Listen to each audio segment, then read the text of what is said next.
And other things have influenced me as well. One of the main influences in especially my early days, when I was a museum school student at the Museum School of Fine Arts in Boston, and later on, before my book era, I did a lot of work that was a little more toward the abstract or cubist or constructivist.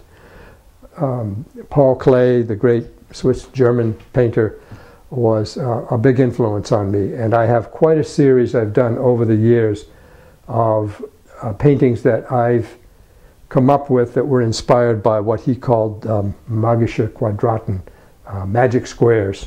And here I'm working with different lights and darks, of course, with these rectangles of color, little bits of cut paper from a German newspaper, a way of working that I want to get back to more.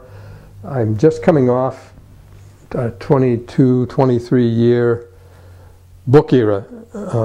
During that period of time, I developed the 5 books that I now have in print. So my writing budget was bigger than my art budget. The art that I tended to do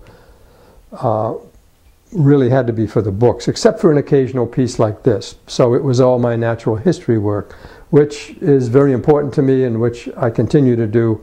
But at that same point, or in the same thought, I really left off ways of working that I began to want to get back to after 2 decades. And so as my final book was in its last stages, I began to go back to some of these ways of working with the human figure and working with the Paul Klee and some of the Cubist inspired. And well, for example, this is actually a Giclée print of a watercolor that I did back in the 1970s. And I don't have too many of these left. I only have 2 or 3. I've sold the others. I called this Woman Space series. What I did was take the shape, the silhouette of a figure drawing I had done, and just left that be a negative space. And then I would paint either a sky or a different kind of background around it. Sometimes it would be a figure on an oriental carpet.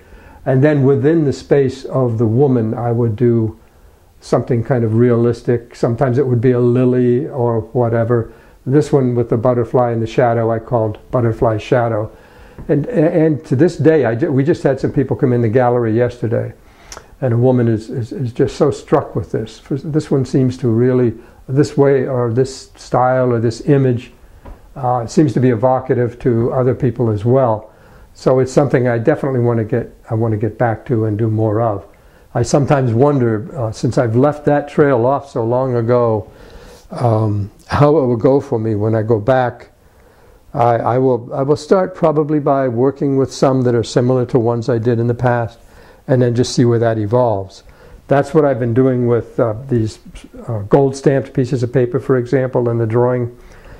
They're really kind of an outgrowth of the figure work that I was doing. Oh my goodness, how long ago was it? 30 years ago, yeah.